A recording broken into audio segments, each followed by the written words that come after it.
Oi, tudo bem?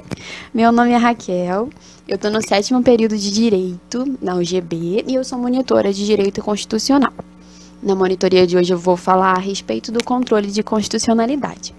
O controle de constitucionalidade é uma análise ou uma interpretação das leis que são subordinadas à Constituição para ver se elas se enquadram à Constituição.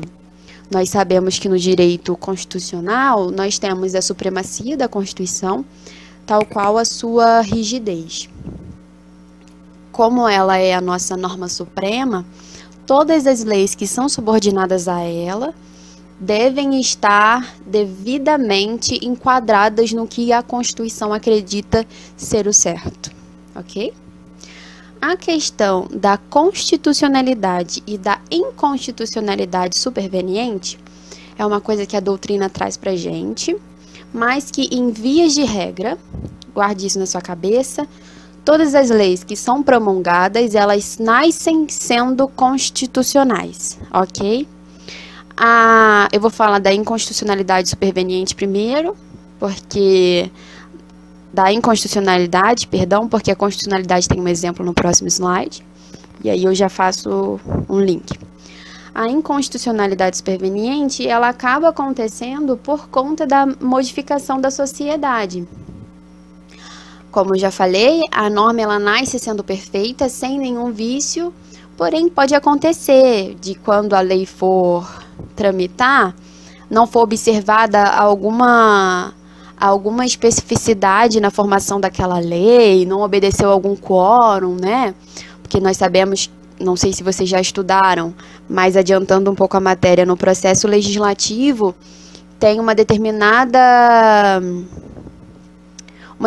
regra de quantas vezes uma norma tem que passar pelo Senado, pela Câmara Legislativa, tá bom? Então, às vezes acaba dela não passar por todos esses critérios de formação e ela acaba por ser inconstitucional por causa de um vício na formação ou por modificação da sociedade. Nós sabemos que a sociedade está em constante evolução e, com isso, algumas leis podem acabar se tornando inconstitucionais por causa dessa modificação na interpretação.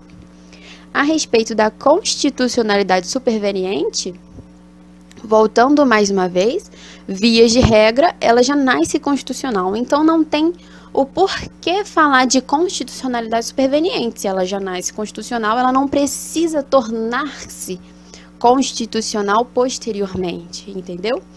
Agora, a respeito da constitucionalidade superveniente, tem um exemplo muito interessante que aconteceu no nosso país, que é o exemplo do município de Luiz Eduardo Guimarães, que é um município baiano, que ele nasceu como sendo inconstitucional.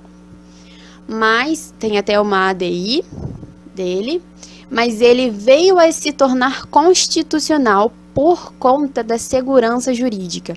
Esse município ele foi criado e ele não poderia ter sido criado, ele não poderia existir.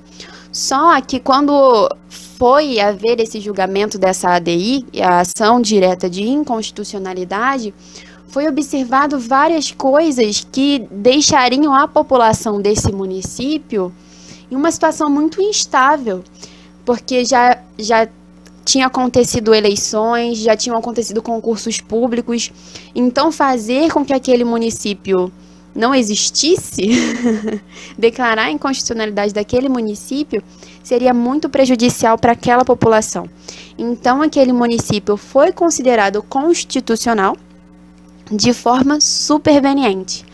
Ocorreu a modulação dos efeitos, ou seja, a partir daquele momento foi observado que não poderiam ser criados outros municípios, mas aquele município, pela questão da segurança jurídica, foi considerado constitucional de forma superveniente. É um exemplo muito interessante. Indico para vocês a leitura dessa ADI, é uma ADI muito interessante, que com certeza vai ajudar muito nos seus estudos. Agora, eu vou falar sobre as espécies. Pode ser material, tendo relação com a matéria, né, com o assunto daquela norma.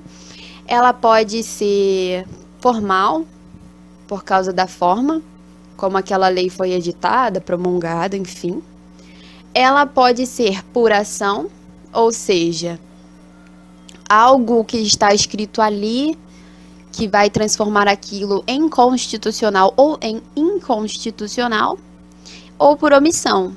Alguma coisa não aconteceu, alguma coisa que deveria acontecer, a edição de alguma lei que deveria ser promulgada e por algum motivo não foi promulgada e por isso é inconstitucional ou constitucional.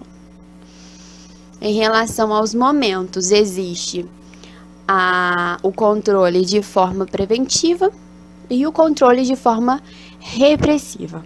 O controle preventivo, ele acontece antes que aquela lei venha a existir no nosso universo jurídico, né? Antes dela ser promulgada. Pode acontecer por veto presidencial ou porque ela foi barrada pela CCJ. Todas as leis que vão ser promulgadas, elas são promulgadas pelo presidente. Então, nesse momento desse veto, acontece o controle constitucional. E na questão do veto presidencial, pode ser um veto político ou um veto jurídico. E tem dispositivo legal que fala sobre isso, o artigo 66 da Constituição Federal. Deem uma olhadinha lá, tá bom? Ou pela CCJ, como todos os projetos legislativos precisam passar pela Comissão de Constituição e Justiça, se caso lá naquela comissão ele não for aprovado, acontece também o controle preventivo. E o controle repressivo, que tem duas possibilidades aí, duas espécies, que é o controle concentrado e o controle difuso. O controle concentrado, ele acontece em abstrato, ou seja, não tem nenhuma situação fática, não tem nenhum processo específico que acontece um conflito entre duas pessoas. O texto normativo, ele é observado de forma abstrata e interpretado ali. O efeito desse controle concentrado, ele é erga omnes, ou seja, ele é para todas as pessoas, independente de qualquer coisa, ele serve para todo mundo, então passa a ser inconstitucional ou constitucional para todos. E a competência do STF. O controle repressivo difuso, ele é feito por qualquer juiz. Existe ali uma lide, né, um conflito. Existem ali duas pessoas que estão conflitando a respeito de alguma situação e uma delas invoca esse controle repressivo difuso. Ela fala, olha, no meu caso concreto, esse determinado dispositivo legal, ele é inconstitucional, sendo o efeito interpartes, ou seja, só entre aquelas pessoas ali da lide, do conflito, que esse controle vai valer. Ele não vale para toda a sociedade brasileira, não. Ele só vale para aquelas pessoas ali da lide. Eu vou falar isso de forma mais... Eu vou falar o controle concentrado de forma mais aprofundada, até porque ele é o mais difícil. Explicando o controle concentrado de uma forma mais ampla, vocês vão entender o controle difuso, tá? Aqui estão as referências. Eu agradeço muito por você ter me dado atenção até aqui, tá bom? Fica com Deus, bons estudos, leia a Constituição Federal. Eu espero que essa monitoria te ajude a relembrar, te ajude a revisar, mas que não seja o seu único meio de estudo, tá bom? Porque aqui, nesses poucos minutos, eu não consigo esgotar o conteúdo. Então, eu espero que você tenha o compromisso de ler a doutrina, de ler a lei, aprofundar os seus conteúdos, tá bom? Eu espero que você tenha boas notas, que você vá muito bem e tenha muito sucesso. Muito obrigada pela atenção.